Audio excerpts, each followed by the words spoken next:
Here's a sample of 16 by 20 black mat board. It's black on both sides. I'm going to choose the neater side. If there's anything like scratch marks or cut mark, then I would just use that for the back, or maybe use it for something else. You could even use it as a surface to cut on. And then here's a sample of the black cover sheet. It's fairly thick. Again, it's black on both sides. And we'll cut this down to cover the artwork. Because here's an example of artwork that's not covered. What's the risk?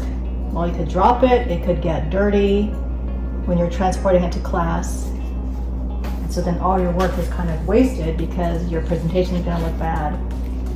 Here's a cover sheet that does protect the artwork. That's nice. But then the bad thing is that it kind of looks sloppy. It kind of looks rushed. So the paper isn't nicely flush to the edge of the board. There's multiple pieces of tape to cover this, so it doesn't look that professional. In case you don't have a nice large cutting surface, you can use any kind of leftover board as long as it's thick enough.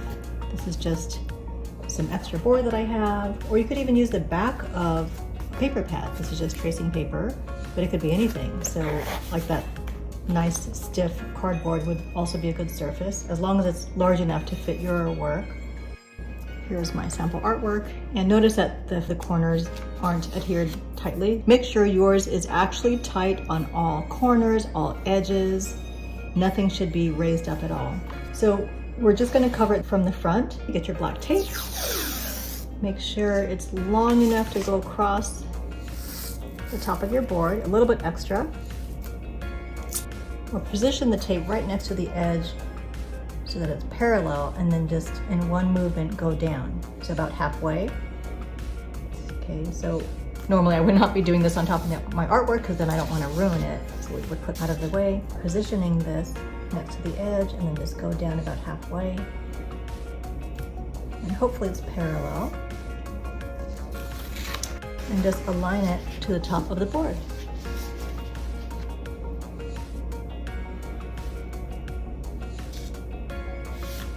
Then you flip it over. Use your ruler. Don't just cut along the edge because you could cut into the mat board by mistake. I'm going to position my knife right next to the board, move the ruler into place, and then just slide it so that it's parallel to the edge. And then we're just gonna go a little bit past this edge.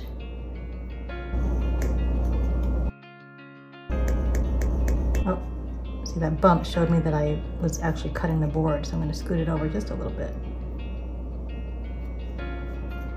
Go past. Glide down. And you'll notice that my hands are pressing down on the ruler just to keep this steady. We don't want it to shift at all. And I might even suggest that you practice on like a sample so that your finished piece will be nice and clean. So position the knife right next to the board, move the ruler into place till it touches, and then slide it over until it's parallel. This time I'm going to check it and make sure I'm not touching the board. Okay, feels pretty good. Go past that edge. And if your board is longer, then you can just kind of spider walk your hands down to make sure that you're pressing down on the ruler exactly where you're cutting. And so then I kind of check it before I move the ruler just to make sure that I cut all the way through. Last side, you can just try this off. Touching the artwork, moving the ruler into place, sliding it until it's parallel, and then let's check to make sure that no board is sticking out, and then glide down. Yep, see, it didn't get all the way, so I'm gonna do a little bit more. And then it's nice and clean. You can use your burnishing tool or the back of your nail. There you go.